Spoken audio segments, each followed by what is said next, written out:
These are not, I hear it all the time, in a country of 310 million people, these are the two that we're settling on, and they're both incredibly flawed individuals. And Latinos have said that. If you look at the polls, young Latinos in particular are saying very loudly that they're doing everything they can to prevent Trump from being president, but they don't love Hillary. They are not warming up to Hillary the way that they warmed up to Barack Obama 8 years ago. Kanye West could be president. I'd vote for him over Trump, to tell you the truth. Better businessman. I agree with you. I think what's happened now, and a lot of it, because I'll be honest, I was a Bernie supporter. Bernie supporter. I was a Bernie supporter, right?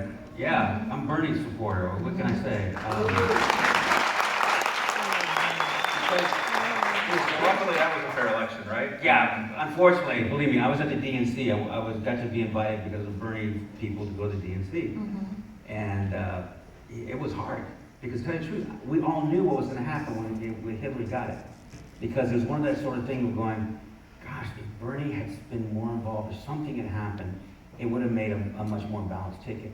I don't know if it was. Well, you have the WikiLeaks story. We're all obsessed in the last few days, perhaps rightly so, about Donald Trump and his tape and about all the various things he said. But we've lost sight of an important story, the WikiLeaks story about all these emails that have come out from the Clinton campaign. The overall takeaway is that Bernie Sanders just never had a chance. That the Democratic National Committee, very improperly, it was supposed to be neutral, but it very improperly helped the Hillary Clinton campaign destroy Bernie Sanders. And I think that Bernie Sanders proved himself to be an honorable person.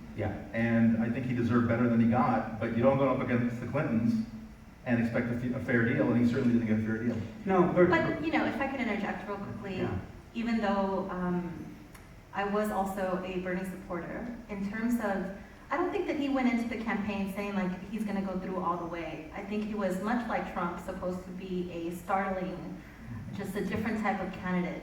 But it turns out that he had a swell, and his campaign was not prepared and hadn't been prepared to actually go into the swing states and mobilize voters or mobilize Latino voters. Vote in New York and let the independents be able to vote in. Yeah, so they realized that they actually had a chance way late in the campaign for them to actually do something viable. But the DNC stuff, that's real. And I think that's what a lot of voters are still like incredibly upset about, that they got, the election was stolen in many ways. Yeah, it was stolen, and he was really, in a lot of ways, for a lot of Latinos, much more of a Latino candidate.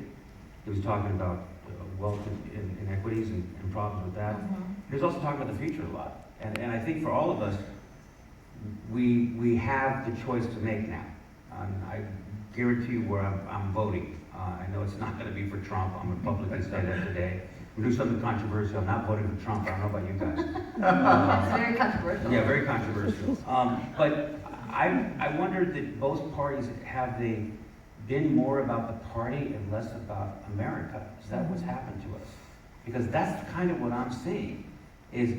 Are the parties about America? Because in the end, you have to go. I'm voting for the benefit of all America. And there's people that are hanging on to. They're hanging on to Trump, but he can't say any wrong, no matter what he says, what he does. Right. How'd you feel about when those tapes came out? How'd you feel? Well, I mean, that's been going on since 2008, when Republicans said we're going to do everything we can to halt any policies or laws that President Obama wants to pass. When Republicans took over Congress, that was it. That's all they focused on. They haven't focused on passing anything that's for the benefit of the American people. They have been focused solely on destroying the Obama administration and halting any type of policy. So what you see now is a creation of more than just the past 8 years. Now we're just seeing explode right before our very eyes, on television, on digital, on wiki, on leaks, everywhere. Has it been, do you really see a problem that now, I think ironically, Fox News, can we talk about Fox? Because Fox News actually said something like Trump triumphed during the debate. And I'm watching the same debate. I didn't see that at all. I'm going, you gotta really be able to, it's like, is America an abused wife or something? Or, getting these people going, I guess I'll stick with this one or the other one, it's okay. I think if you like plain speech and you like bullying and you don't really care or understand policy, like when you hear Benghazi or Syria or Aleppo and you don't know where those places are, then listening to Trump just say, she's ridiculous, she's crooked, that makes sense to you. Yeah. And I think that's been like the biggest part of, the biggest challenge in this campaign is that it's dumbed down the entire political process or the debates. It's turned into the World Wrestling Federation. I mean, it's the only way I can describe it. And look at that now. That's why I say America needs to get educated. I'll give you an analogy. If you want to do the Yeah. World Wrestling Federation, gave this in a talk a couple days ago. You know, when I was a kid, I was 8 years old watching at my grandpa's house. My grandpa was from Chihuahua. We used to watch Lucha Libre every Wednesday night. We used to have some matches here in Oxnard, in fact, right? And it was broadcast in the Olympic Arena in LA.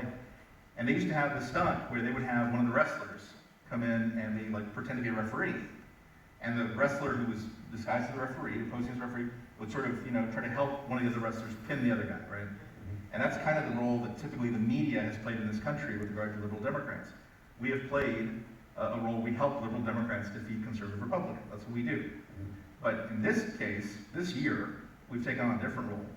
And that is occasionally in the skit in Lucha Libre, they would push it to this absurd level where the wrestler who was pretending to be the referee would just like knock out the other guy and say, forget it, I'll pin him myself.